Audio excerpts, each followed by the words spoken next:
Olá a todos, sejam bem-vindos, espero que estejam todos bem. Hoje nós vamos apresentar o nosso projeto de iniciação científica, cujo título é Otimização do tamanho de janela em aplicações online de detectores objetivos de resposta. Bom, num primeiro momento vocês podem estranhar os termos que estão aqui, mas fiquem tranquilos que ao longo da apresentação nós vamos conceituar cada um deles da melhor forma possível. Bem, esse projeto foi idealizado pelo professor Felipe Antunes e nós, João Victor, eu e o meu amigo Marlon David, somos bolsistas nesse projeto. Bom, primeiramente vamos falar sobre a motivação do nosso projeto. Segundo a Organização Mundial da Saúde, mais de 5% da população, cerca de 430 milhões de pessoas, precisam de reabilitação para lidar com uma perda auditiva incapacitante. Estima-se que, em 2050, mais de 700 milhões de pessoas, ou 1 em cada 10 pessoas, terão perda auditiva incapacitante. No Brasil, segundo um censo de 2010 realizado pelo IBGE, existe um total de 9,7 milhões de pessoas com deficiência auditiva. E, tendo em vista esses dados, nós podemos concluir que existe um número expressivo de pessoas com deficiência auditiva, que podem ser divididas em dois grupos de pacientes, aqueles que desenvolveram a perda auditiva no decorrer da vida e aqueles que já nasceram com essa condição. Mas uma coisa é comum a esses dois grupos: quanto mais cedo o paciente é diagnosticado com um quadro de perda auditiva, mais eficiente é o tratamento. Porém, você pode se perguntar, como é possível diagnosticar um paciente com um quadro de perda auditiva? A principal forma de diagnosticar um paciente com um quadro de perda auditiva é através do exame de audiometria tonal. Esse exame pode ser dividido em dois tipos principais de exame: o exame de audiometria tonal convencional e o exame de audiometria tonal em conjunto com o eletroencefalograma. O exame de audiometria tonal convencional ele é feito por um profissional da saúde que conduz o paciente até uma cabine acusticamente isolada e, através de um fone de ouvido, transmite sons em frequências específicas para o paciente. O paciente retorna para o profissional se ele está ouvindo em determinada orelha, levantando o braço que corresponde ao lado em que ele está ouvindo o sinal. Esse sinal ele é aplicado em diferentes frequências e o profissional diminui o volume desse sinal, os decibéis, até um limiar onde o paciente pare de responder a esses estímulos. O profissional, então, marca em uma planilha, em um gráfico chamado audiograma, o ponto naquela frequência onde o paciente deixou de ouvir. Pode passar, por favor? Esse exame, esse teste, é repetido em várias frequências e, como resultado, a gente tem um limiar auditivo marcado na tabela para cada orelha. Desse modo, a gente consegue visualizar que para cada frequência existe um valor, um limite em decibéis, onde o paciente deixa de ouvir. Abaixo desse limiar auditivo, dessa curva, é a região onde o paciente ouve normalmente. Acima dessa curva, o paciente não responde aos estímulos sonoros. As principais características do exame de audiometria tonal convencional é que ele depende da resposta voluntária do paciente ao estímulo e ele também é rápido e simples de ser aplicado. Um outro tipo de exame de audiometria tonal é aquele em que utilizamos o eletroencefalograma, também chamado de exame de audiometria automática. Esse tipo de exame é usado em pacientes que não conseguem apresentar essa resposta comportamental a um estímulo sonoro, como é o caso de bebês. Nesse caso, é utilizado o eletroencefalograma, abreviado para EEG, para auxiliar no exame de audiometria tonal. Mas, como o EEG pode auxiliar no exame de audiometria tonal em pacientes que não conseguem apresentar uma resposta comportamental ao estímulo sonoro? Bem, utiliza-se o EEG para observar as atividades elétricas do cérebro captadas através de eletrodos colocados sobre o couro cabeludo do paciente. A partir desses eletrodos, é possível medir a diferença de potencial entre diferentes regiões da cabeça do paciente através do eletrodo de referência que fica nessa região central do couro cabeludo. Isso é possível porque o cérebro é formado por neurônios que se comunicam através de sinapses. Essas sinapses nada mais são do que impulsos elétricos. Essas diferenças de potencial coletadas entre várias regiões da cabeça do paciente são as amostras que formam o sinal do EEG. E nós podemos destacar como características do exame de audiometria automática o fato de que esse tipo de exame independe da resposta voluntária do paciente ao estímulo sonoro. Isso significa que qualquer paciente pode fazer esse exame. Além disso, coletar os dados do EEG para realizar esse exame demanda muito mais tempo. Isso acontece porque precisamos manter o estímulo sonoro por alguns minutos e só então conseguimos analisar os dados obtidos pelo EEG.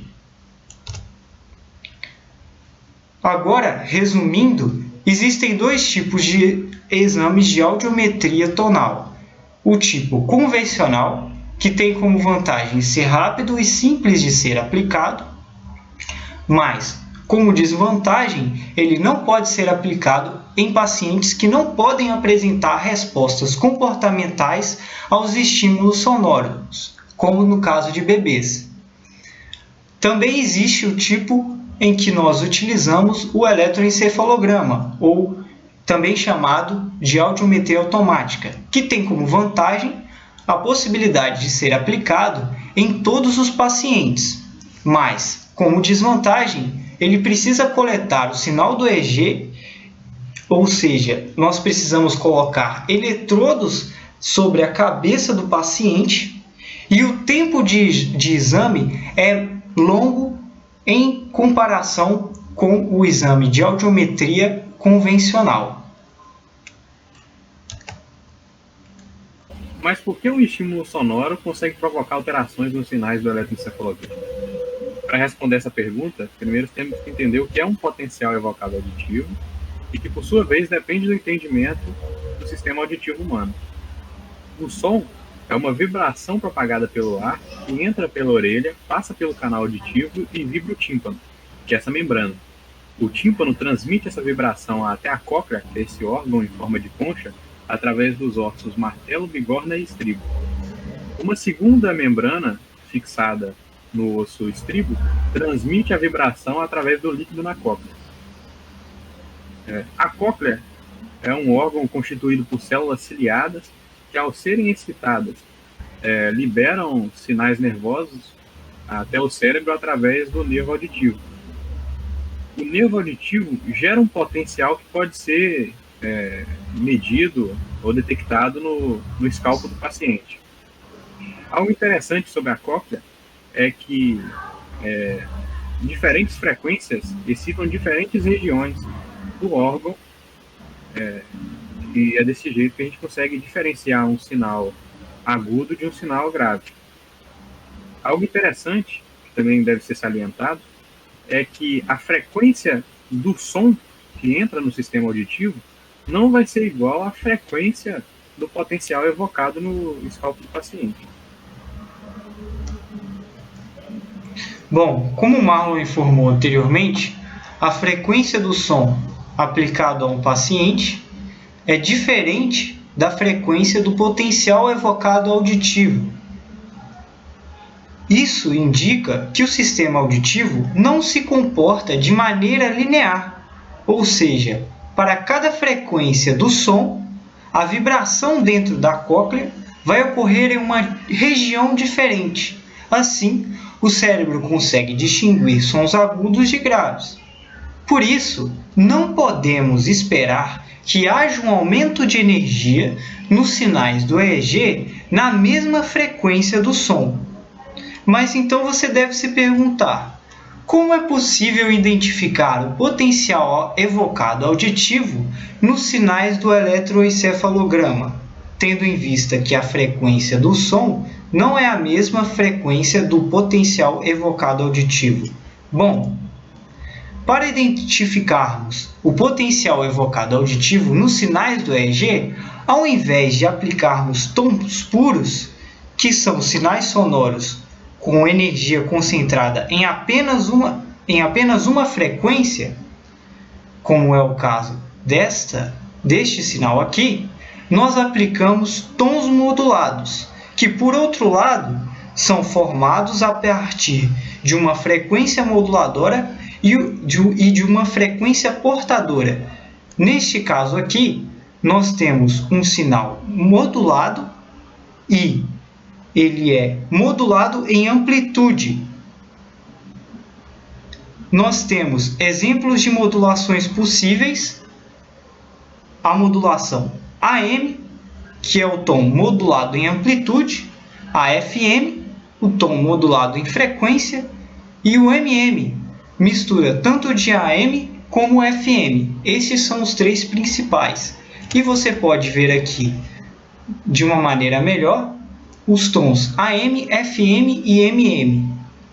Um aspecto importante desses sinais sonoros modulados é o de que a energia desses estímulos está concentrada próxima à frequência portadora do som.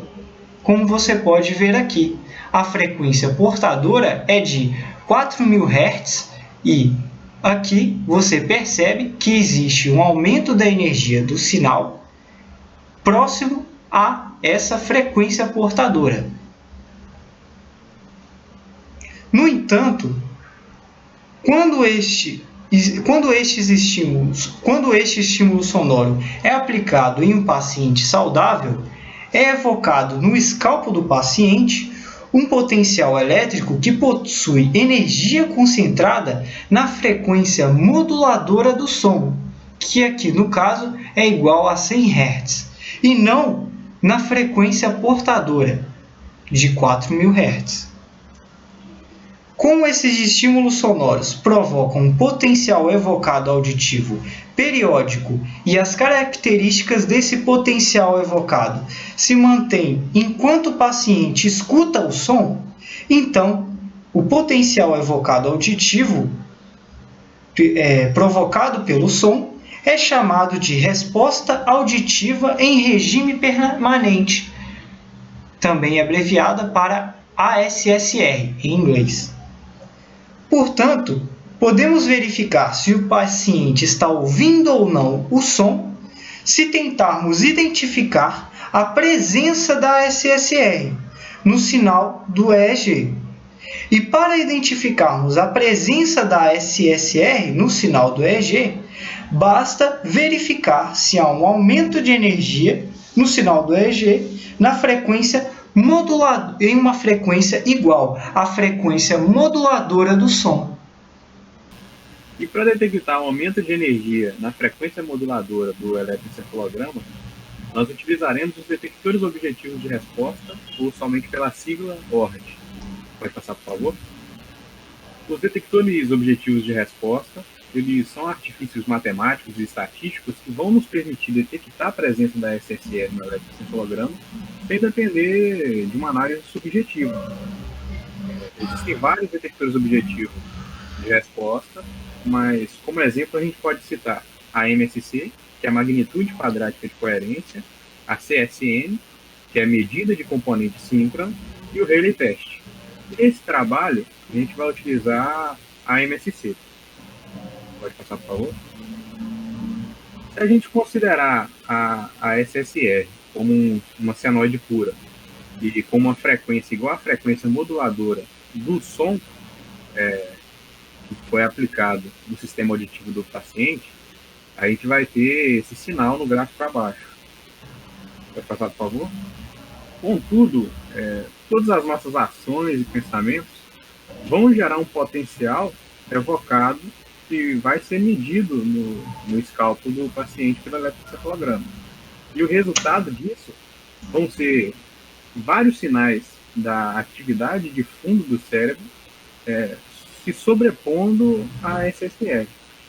Pode passar, por favor. Então, é um pouco mais difícil de visualizar agora, mas a gente tem a SSR em vermelho, a senoide em vermelho, e sobreposta a ela, a gente tem em azul a atividade de fundo do cérebro do paciente. E mesclando as duas, por favor, a gente tem um sinal extremamente ruidoso, que é impossível verificar a presença da SSR a olho nu sem a utilização de um artifício matemático. Como Marlon afirmou anteriormente, os detectores objetivos de resposta nada mais são do que testes estatísticos que realizam testes de hipótese. E nós podemos assumir como hipótese nula a situação em que o sinal do EEG corresponde apenas ao ruído de fundo e, como hipótese alternativa, o ruído de fundo somado ao sinal da SSR. Nós usamos como detector objetivo de resposta nesse trabalho a MSC. Mas você deve se perguntar, como nós aplicamos a MSC? Bom, para aplicarmos a MSC, é necessário antes dividir o sinal do EEG em várias janelas. E em cada janela deve-se realizar uma estimativa da amplitude e da fase do sinal da ASSR. Só que, para estimar a amplitude e fase do sinal da ASSR em cada janela, normalmente utiliza-se a transformada discreta de Fourier. E, para que isso seja possível, existe uma restrição. É necessário que o sinal da ASSR tenha um número inteiro de ciclos dentro de uma janela. Para atender a esse critério, é necessário antes especificar o tamanho da janela, que nada mais é do que a quantidade de amostras coletadas pelo EEG em cada janela e, além disso, deve-se verificar a frequência de amostragem utilizadas para coletar o sinal do EEG. A partir dessas informações, é ajustada uma frequência para o som, uma frequência moduladora para o som, que proporciona um número inteiro de ciclos dentro de cada janela. Assim, podemos utilizar a transformada discreta de Fourier para estimar a amplitude e fase de cada janela do sinal da SSR. Tendo a estimativa da amplitude e fase do sinal da SSR, que nada mais são do que as componentes espectrais do sinal, o valor da MSC pode ser calculado da seguinte forma, através da fórmula abaixo.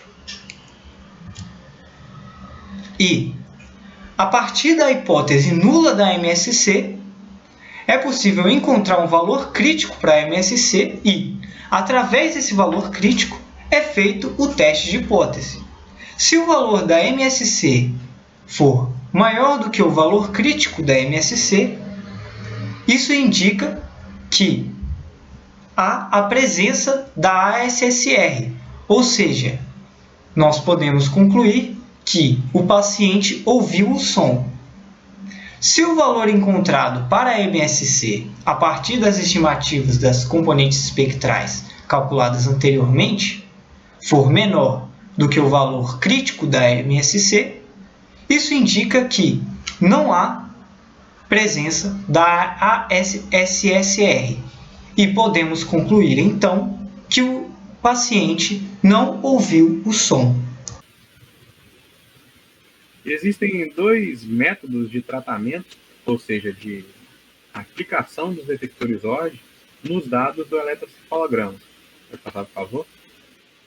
O primeiro método é o offline, que consiste em esperar todo o exame terminar, pegar todos os dados coletados no eletroencefalograma e aplicar uma única vez o detector objetivo de resposta.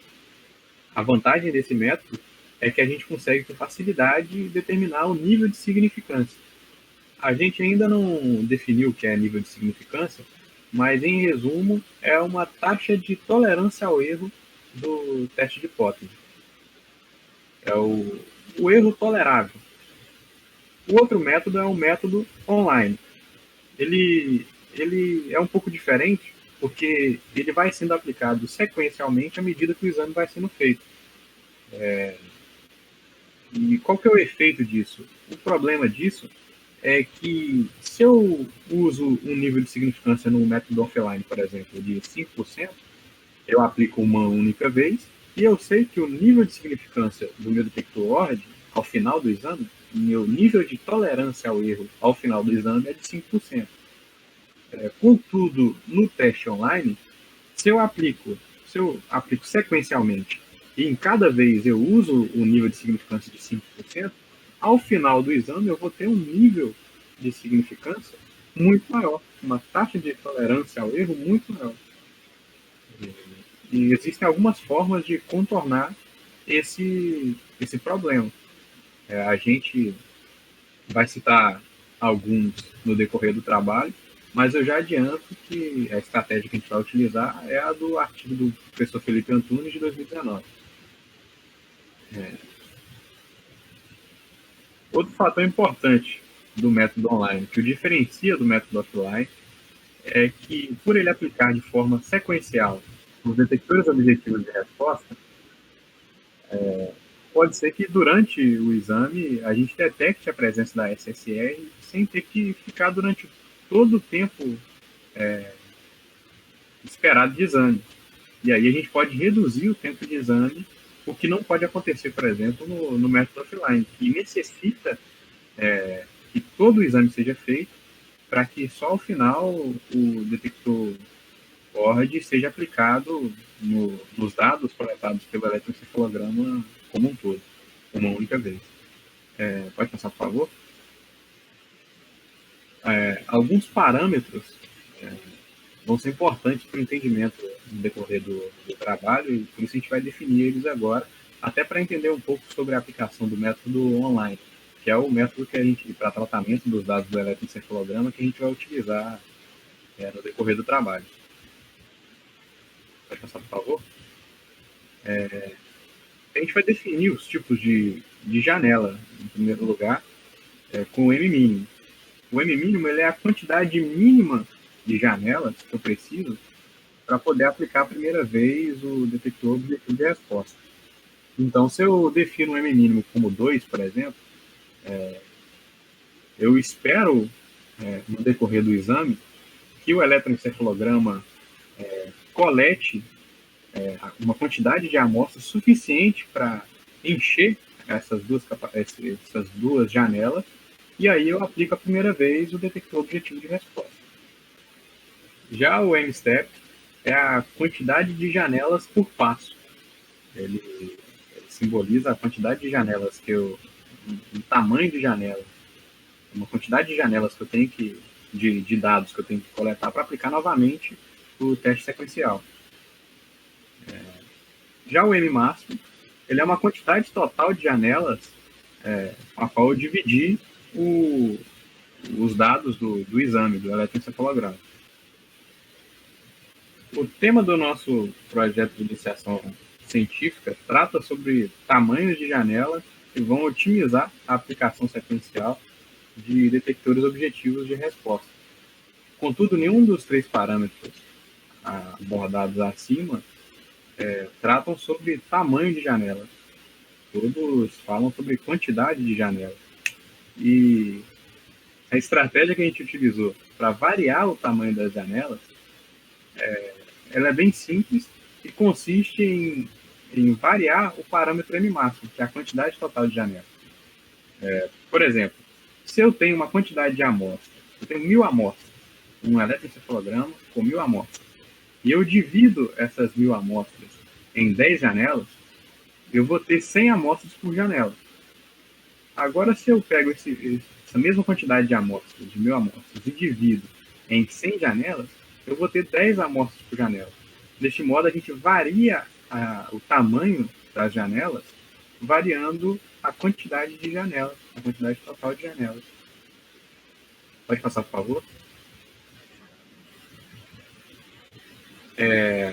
Um outro parâmetro importante, vai ser bem importante no decorrer do trabalho, é a relação sinal-ruído, ou SNR. Ele é um parâmetro que vai, como o próprio nome diz, relacionar o sinal e o ruído do eletroencefalograma, e ele é dado pela razão entre a potência do sinal e a potência do ruído. Pode passar, por favor? E a SNR-dB, ele vai ser uma forma de representar essa SNR em função dos decibéis. Então, o que ele vai representar é a diferença entre os volumes da SSR e do ruído. A gente pode passar, por favor? Existem 3 valores para a SNR que vão ser relevantes para o trabalho, que é a SNR igual a 1, a SNR entre 0 e 1 e a SNR maior que 1. Quando a SNR é igual a 1, isso implica que a potência do sinal é igual à potência do ruído. Isso vai gerar uma SNR-dB igual a 0, já que o log de 1 é 0. Já para uma SNR-dB entre 0 e 1, isso implica que a potência do sinal é menor do que a potência do ruído. E isso vai gerar uma SNR-dB de um valor negativo, já que o log de um número entre 0 e 1 gera um número negativo. Já para a SNR maior que 1, onde eu vou ter a potência do sinal maior do que a potência do ruído, eu vou ter uma SNR-dB positiva. Só que a gente geralmente no decorrer do trabalho, a gente só vai ver intervalos de interesse negativos para SNR-dB, porque em um sinal ruidoso do eletroencefalograma, geralmente a potência do sinal, ou seja, a potência da SSR, é menor do que a potência do ruído. Pode passar, por favor. Um outro parâmetro importante são as curvas PD. O que ela determina é a probabilidade da gente detectar a SSR em função da SNR-dB. O que vai acontecer, então, é que a gente vai ter uma curva que simboliza a probabilidade de se detectar a SSR para um determinado valor de SNR-dB. Como a gente viu anteriormente, que geralmente, que no decorrer do trabalho, a gente vai usar intervalos negativos de SNR-dB, pelo motivo já explicado, e como a gente viu também que a SNR-dB nada mais é do que a diferença entre o volume da SSR e o volume do ruído, se eu tenho um volume maior do que a SSR, isso vai implicar num valor negativo. Então, por exemplo, em menos 50, isso quer dizer que o volume do meu ruído é 50 unidades maior do que o volume da minha SSR. E a gente pode ver que nesse tipo de situação, a probabilidade de detectar a SSR é bem baixa. E à medida que essa relação, à medida em que a potência do meu sinal vai aumentando, a taxa de detecção também vai aumentando. Pode passar, por favor? Um outro parâmetro importante é o tempo de exame. Como o próprio nome diz, o que ele mostra para a gente é o tempo que foi necessário de exame para a gente poder obter uma conclusão sobre a detecção da SSR através da aplicação dos detectores objetivos de resposta. Diferente da curva PD, em que a gente tinha um valor pequeno para a probabilidade de detecção para uma SNR-dB de menos 50, e à medida que a gente ia se aproximando de zero ali aumentando, aqui a gente tem o oposto. Porque se eu tenho uma potência do ruído muito maior do que a potência do sinal, fica mais difícil de detectar e eu acabo tendo que aplicar mais vezes os detectores objetivos de resposta e, em alguns casos, nem é possível detectar e eu acabo tendo que passar pelo tempo inteiro de exame.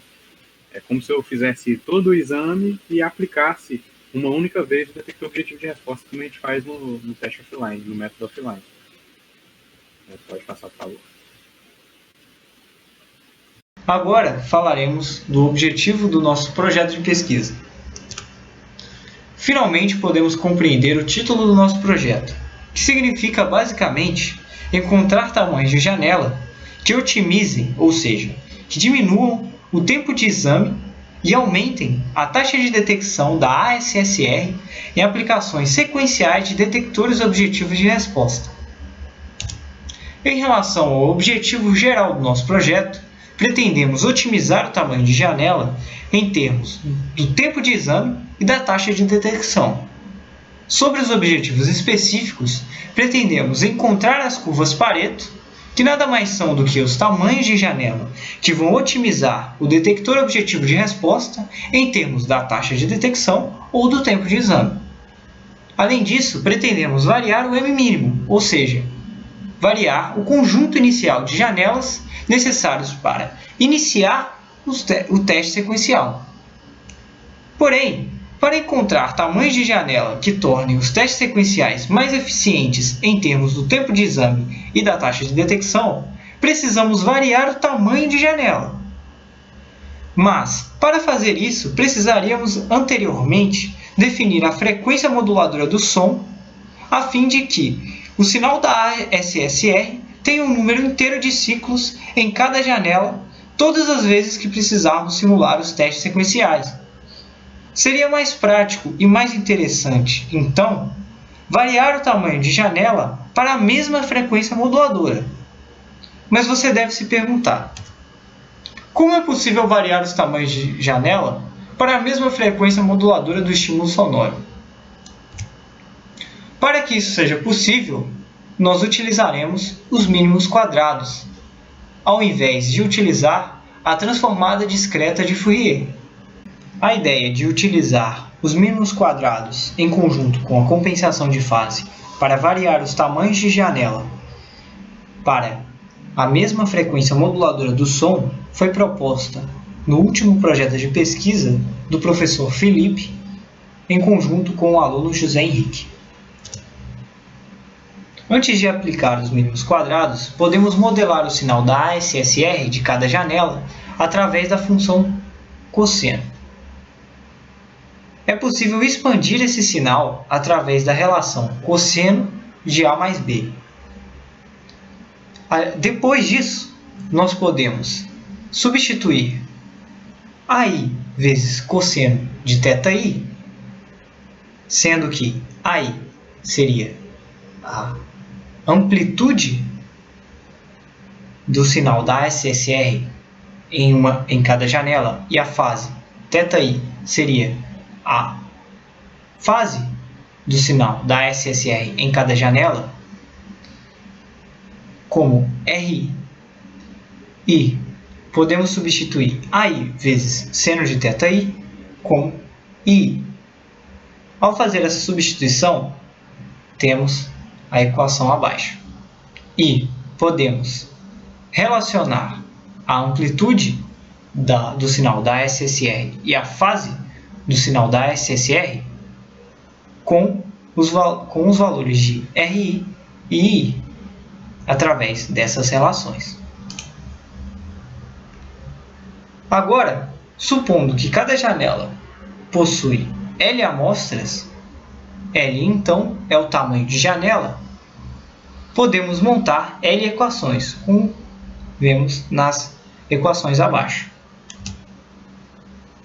Ao colocar essa expressão na forma matricial, nós teremos a matriz dos termos independentes e a matriz dos coeficientes e as incógnitas RI e I. Você pode perceber que temos um conjunto de L equações mas apenas duas incógnitas, RI e I. Isso significa que não podemos resolver esse sistema de forma exata, mas é possível utilizar os mínimos quadrados.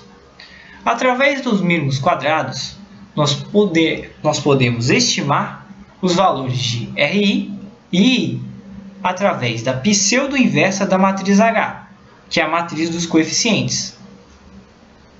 E através dos mínimos quadrados, ao encontrar as estimativas de I e RI,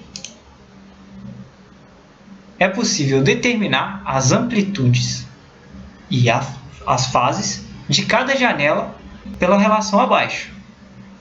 Agora, é possível encontrar as estimativas de amplitude e fase de cada janela sem restrições acerca do tamanho da janela.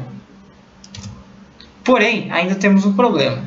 Se o sinal da SSR não possui um número inteiro de ciclos dentro de uma janela, a fase do sinal em cada janela terá um valor diferente. Isso significa que a fase estimada para cada janela terá um valor diferente. Portanto, utiliza-se a compensação de fase em conjunto com os mínimos quadrados. A compensação de fase se dá pela equação abaixo. Repare que a fase da primeira janela do sinal do EG não sofrerá nenhum tipo de modificação. As estimativas das fases das próximas janelas do sinal do EG sofrerão modificação.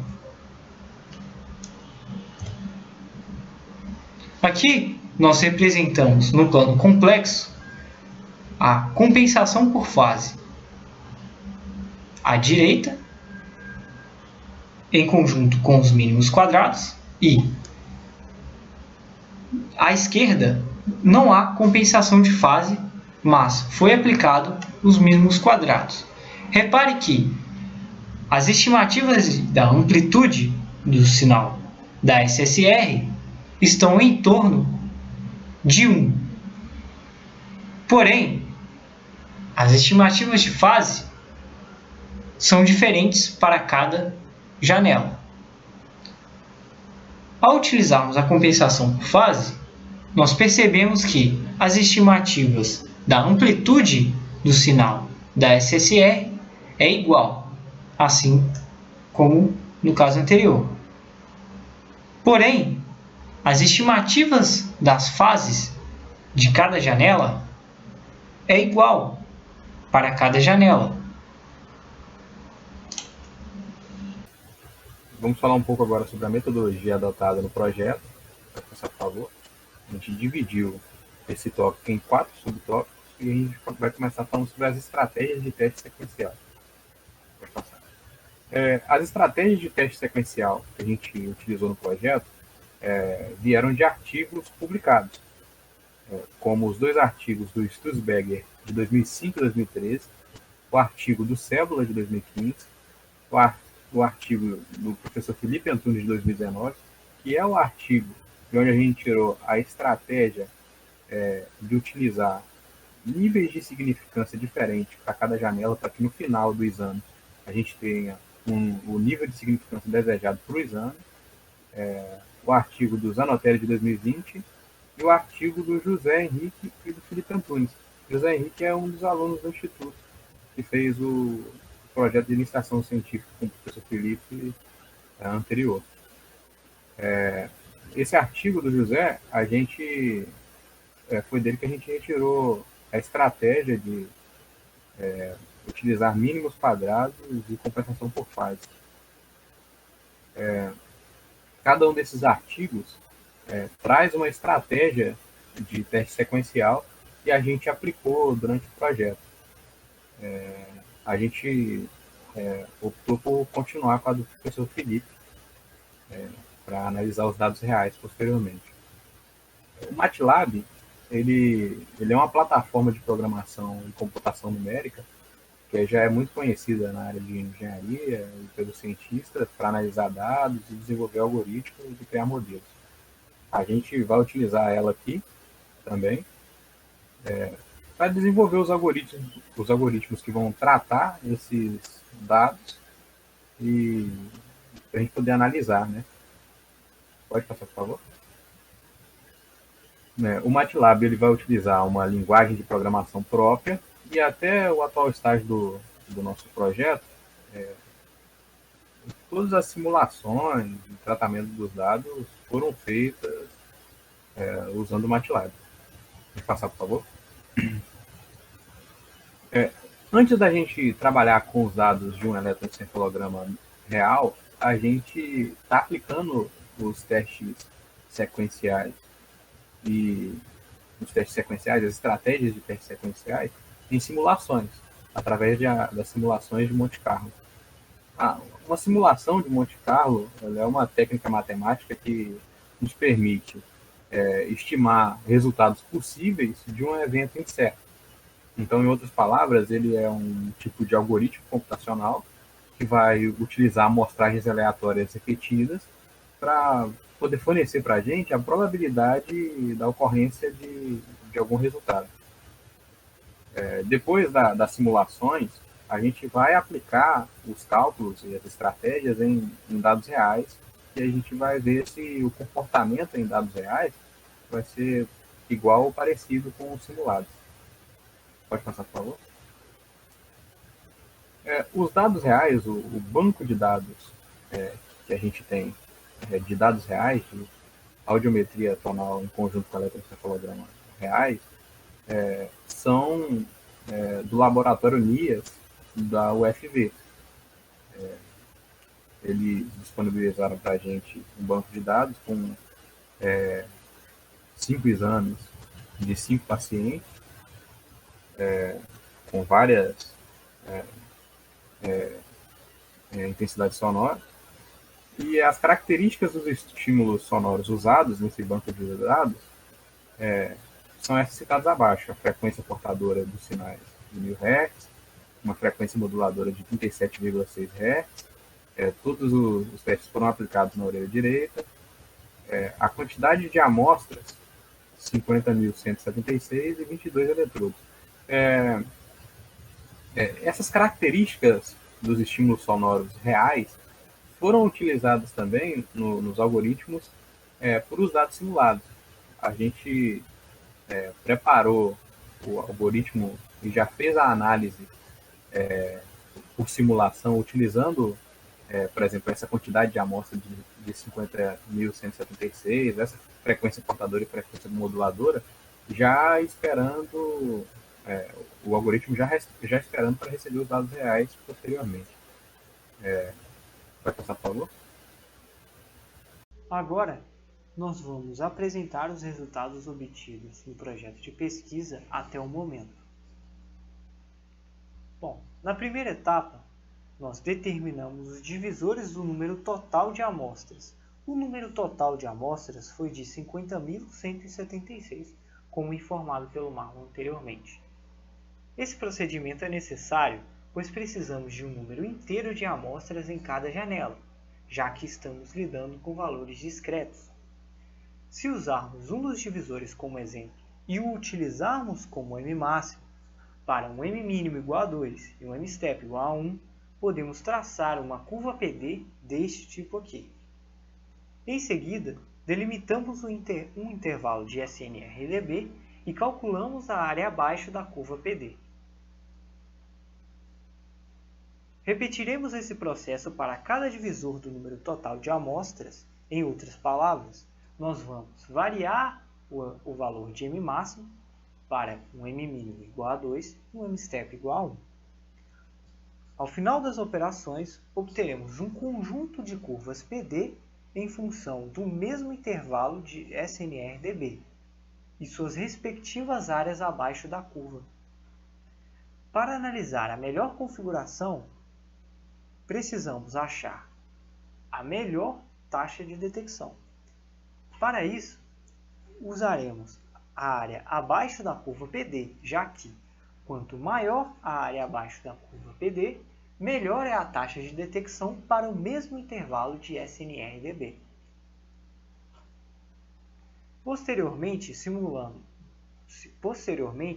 simulamos vários testes sequenciais para os tamanhos de janela anteriores e obtivemos os tempos de exame para o mesmo intervalo de SNRDB. Depois disso, calculamos as áreas abaixo das curvas TE para cada tamanho de M máximo, como mostrado abaixo. Para analisar a melhor configuração, ou seja, os melhores valores de M máximo para um M mínimo igual a 2 e um M step igual a 1, que possuem a melhor taxa de detecção e o menor tempo de exame, precisamos também achar o menor tempo de exame.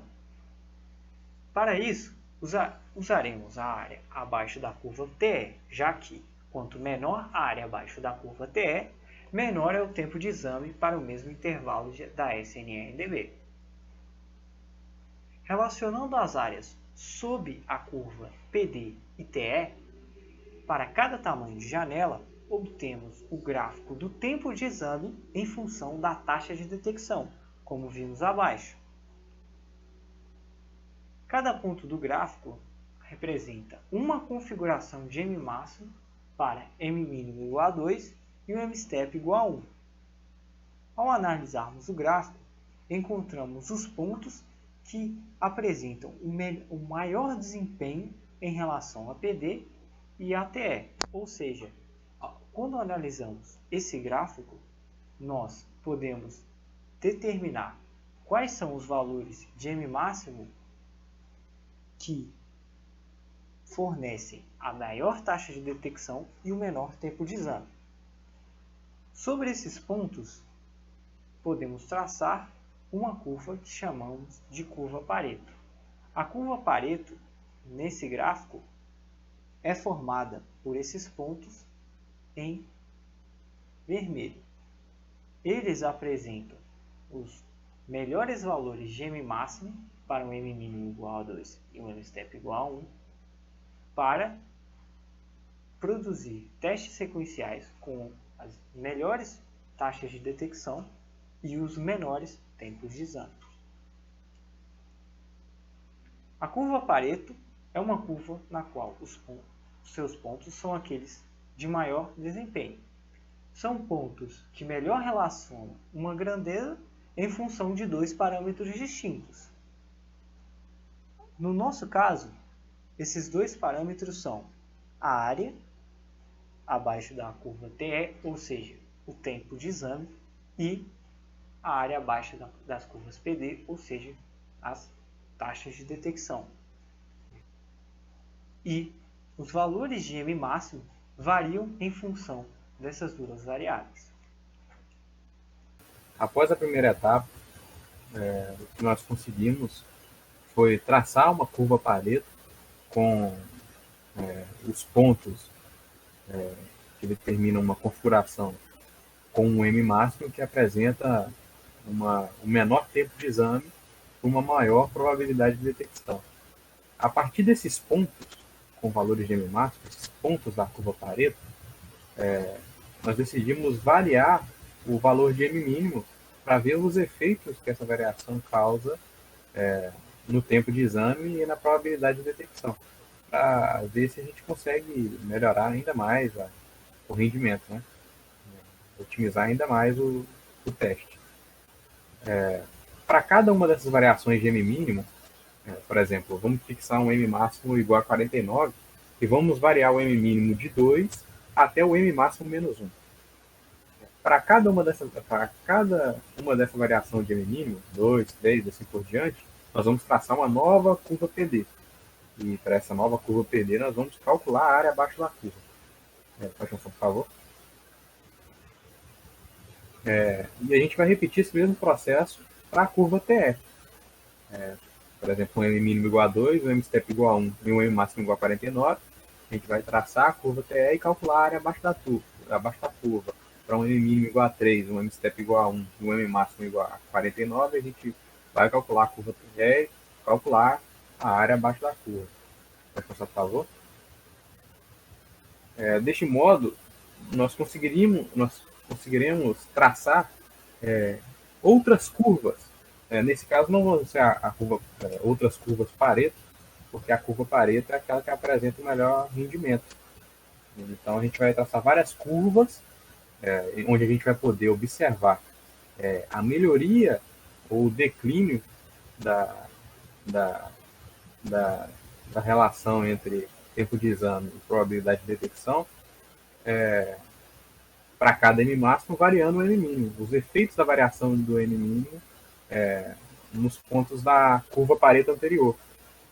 Desse modo, a gente vai conseguir perceber que para um M máximo igual a 24, e variando o M mínimo, a gente vai ver que para esse M máximo de 224, a gente vai conseguir a melhor curva, e dentro dessa curva, para alguns valores de M mínimo, nós vamos traçar uma curva Pareto.